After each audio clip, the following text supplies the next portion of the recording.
What's going on, guys? This is Joe Young coming at you another video for the week. So this week I am outside in the garage. I'm going to give you guys an update on the garage and all the racks, all the tanks, what's going on. I do have some bad news and probably a lot more bad news in this video than the other previous videos. So let's start with the first bad news. First bad news is the turtle passed away. Clyde wasn't eating for probably about a week or so.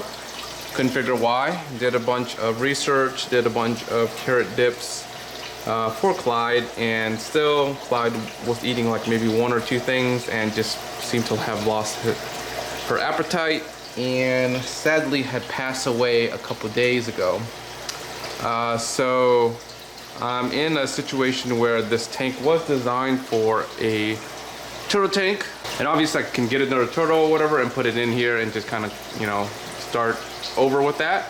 But because Clyde is no longer here, I've been thinking about kind of downsizing the garage a bit anyways, so it would kind of make sense to kind of consolidate some of the tanks together, and I'll show you guys in a second here. So my thinking right now is actually to take this tank down completely, and I will explain in a little bit on why. All right, so and then moving down real quick, these are quarantine tanks. I plan on getting any new fish, so this tank will be kind of drained and just left alone. Down here is an extra sump that I'm using, the Wabi-Kusa tank that I haven't been planning to actually start up, so I have a bunch of empty tanks sitting there. This tank here is just an immersed setup for now for some plants, and you know, that can be just picked up anywhere since it's smaller. And here are the Pleco tanks. These are all bare bottom because I initially was going to transfer all these Plecos across to that side and start a layer of substrate there for plants to grow on top here. As you can see, I haven't been using these lights up here. I was going to do that, and like I said, change of plans, possibly kind of consolidating a lot of these tanks into one.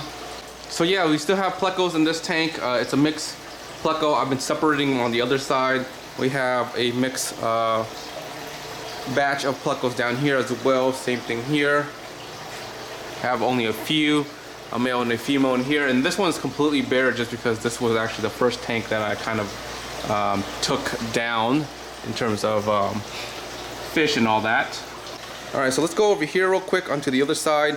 This is all the L397 Plecos. As you can see, they're all hiding in there. There's the one big mama. So I had to separate them there. As you can see, they're two different tanks. You know, obviously this is a 55-gallon. It is a pretty big tank, but you know, for these guys, it's kind of tiny for them. So separated those guys. This is a mixed bag of Plecos in here. The Plecos that are up top here are all the Starlight Plecos. Got a bunch here, got a bunch there. There's more on the other side that I didn't collect and put them in here. All right, so let's get into the reason why I'm thinking about kind of consolidating all the Plecos into that side over there. First off, I don't have that many Plecos to justify keeping, you know, 8 tanks. Obviously, if I do breed, you know, they will get, you know, a lot, but right now I can't justify having that many tanks and just having them run up.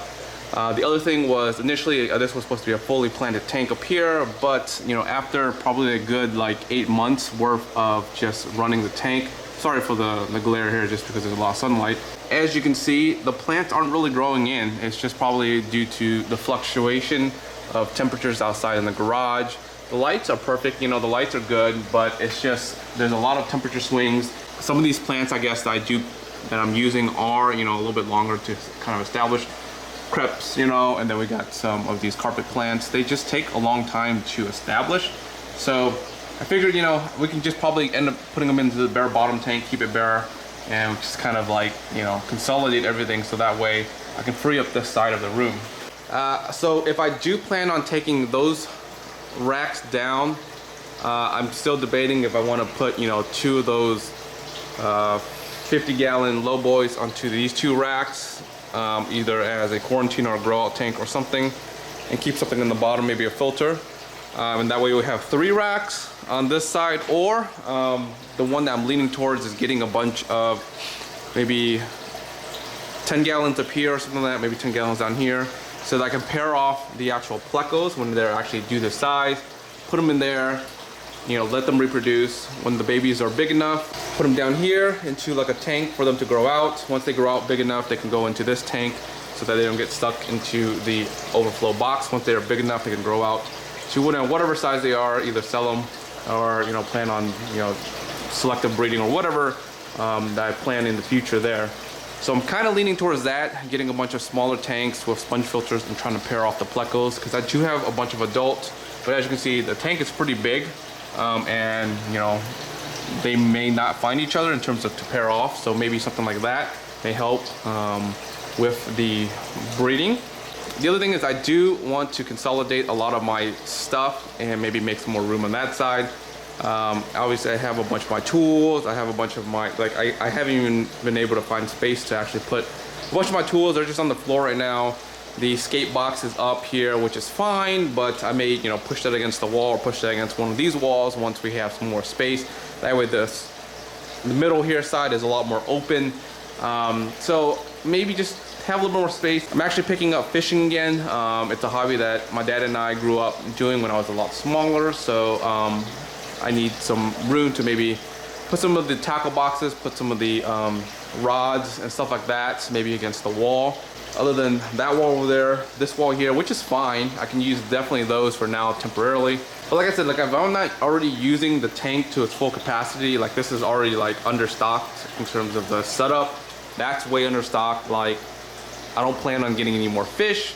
So let's just consolidate, save some money in terms of running, you know, electricity or running the lights. Just have everything in one side so that I can free up this side. So a lot of bad news, I guess, that's coming out of this video, but I think that it will probably be for the better. And I do have something in mind that I'm not 100% sold on yet, that I may try in the future.